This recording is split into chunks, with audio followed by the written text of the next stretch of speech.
des 3 groupes, No Covid Facts for Kids, surtout il y a Madame Linda qui est la cheville ouvrière de la conférence de presse aujourd'hui, bien sûr, avec l'aide de beaucoup d'Imoun.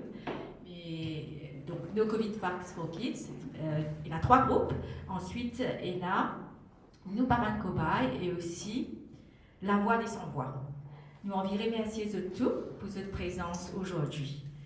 Et alors, tout le monde des médias et aussi les parents qui viennent déplacer. Nous avons envie de dire aussi un merci spécial pour la presse écrite qui vient bien couvert nous, pour la manif qui nous a fait en mars dernier, et aussi Buzz Radio qui vient poster une vidéo qui est marée extra sur sa page YouTube. Donc, ceux qui ne peuvent pas trouver, ce qu'on peut YouTube Buzz Radio. Et nous avons aussi en même temps profiter pour remercier M. Alain Cheratan qui t'a contacté par les médias. Et nous avons envie aussi d'exprimer nos appréciations pour les parents qui sont venus, parce que c'était un gros soleil ça jour-là, et c'était tini van pancarte, donc place d'or, et aussi devant l'hôtel du gouvernement. C'est une prise de risque qui n'est pas facile, mais je viens faire quand même, par amour pour les enfants. Nous aussi tenir à remercier les policiers qui ont encadré cette manifestation-là. Et il y en a parmi eux qui, quand je écoute nous, je finis éclairer les problèmes de santé qu'ils ont gagné quand il y a Covid, ou ça quand je fais aussi quand je fais ce vaccin. Et aussi un grand merci à Aman qui vient vraiment démêler ce jour-là pour qu'il faire une façon qui tout est passé dans le respect de restrictions sanitaires et d'y aussi faire un live ce jour-là. Donc, il y a un gros travail aussi qui nous envie remercier du fond du cœur, c'est Kevin qui travaille sur la rédaction et Madame Linda aussi qui travaille sur la rédaction de tout le pancarte, il y a au moins une vingtaine de pancartes et banneuses pour tout. Et le banneuse, nous envie remercier aussi Shane et Sean parce qu'ils aussi travaillent beaucoup pour cette banneuse là.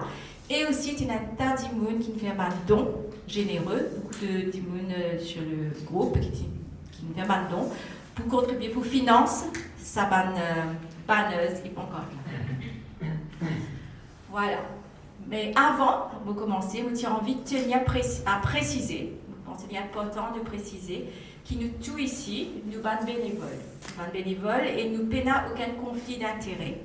Nous ne représentons aucun parti politique ou syndical. Nous sommes là pour essayer d'aider nos concitoyens sortis dans la paix et restent dans la prudence avec courage. Nous proposons une autre politique sanitaire qui est plus juste et cohérente.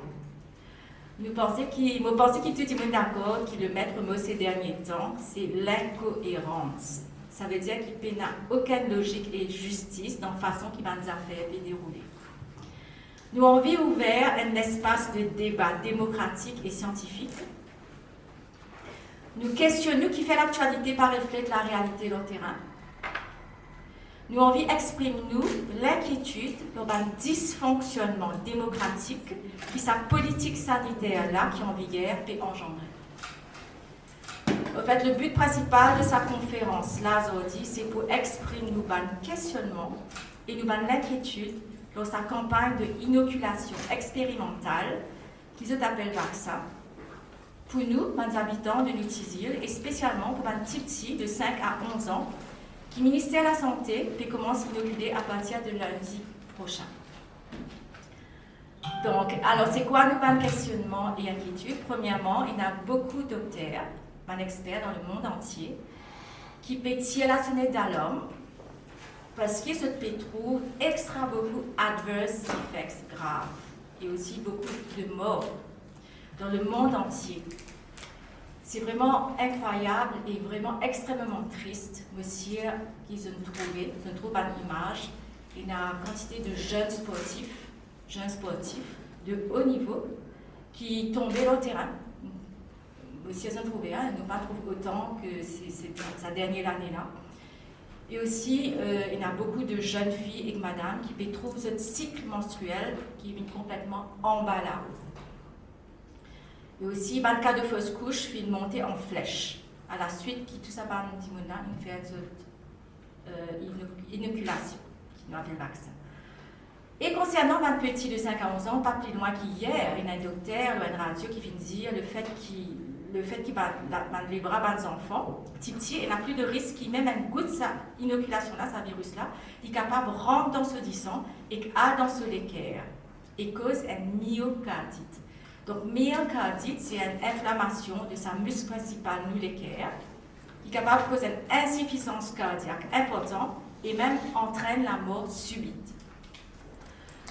Au fait, tout à l'heure, nous pourrions mettre une copie d'un document que M. Gino Kanji et M. Alain Chératan viennent rédiger et que ils donnent données officielles concernant un rapport bénéfice-risque et plus de précision sur tout ce qui nous peut partager avec les autres Azanti. Et me profiter pour remercier M. Gino Kanji, M. Alain Chératan pour sa gros travail de recherche qu'ils ont fait là. Ça prend beaucoup de temps quand même. Et donc, nous posons la question, est-ce que nous, en tant que parents, nous sommes capables de prendre le risque de faire, nous, 6 enfants, faire ce vaccin-là, quand sa sécurité, sa vaccin-là, et sa efficacité, pas encore établie. Même les fabricants, ils reconnaissent ça.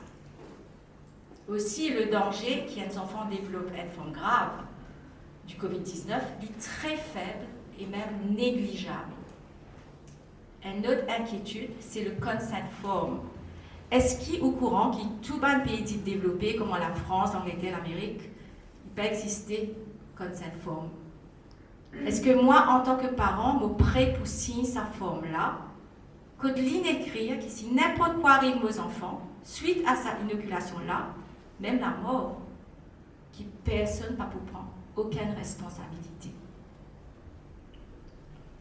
L'État, il fait ce qu'il y pensait le mieux pour le pays en suivant les recommandations de l'OMS depuis 2020. Aujourd'hui, nous en 2022. Qui fait est-ce que c'est une politique qui décide et impose sur nous comment nos besoins soignent nous et pas un médecin. Pourtant, c'est un médecin qui peut trouver toutes sortes d'effets graves tous les jours, encore pire avec un booster dose. Qui fait un silence radio dans tout ça? Combien de médecins qui traitent avec succès beaucoup d'immunes, avec un traitement qui existait depuis longtemps, qui sont adverse effects extrêmement bas, mais ils ne sont pas capables de faire ça, sinon ils sont menacés de rayer de l'ordre du conseil des médecins. Donc, perdre ce travail. Il y en a beaucoup de parents aussi qui peuvent souffrir parce qu'ils ont des enfants qui n'ont plus que 18 ans et qui viennent faire le choix, pas vacciner. Je trouve ce droit constitutionnel, c'est-à-dire ce droit à l'éducation, bafoué. Je n'ai pas un droit à rentrer dans le cinéma avec ce camarades, je n'ai pas capable de rentrer dans le restaurant et plusieurs autres endroits, dans la gym aussi, par exemple. Comment en 2020, pas il y a un vaccin en 2020, pourtant il y a moins de cas de Covid qu'en 2021, après que la majorité de la population est vaccinée. Une dernière question. Qui fait est-ce qu'il nous persister avec le vaccin quand pratiquement tout le monde vacciné finit avec Covid?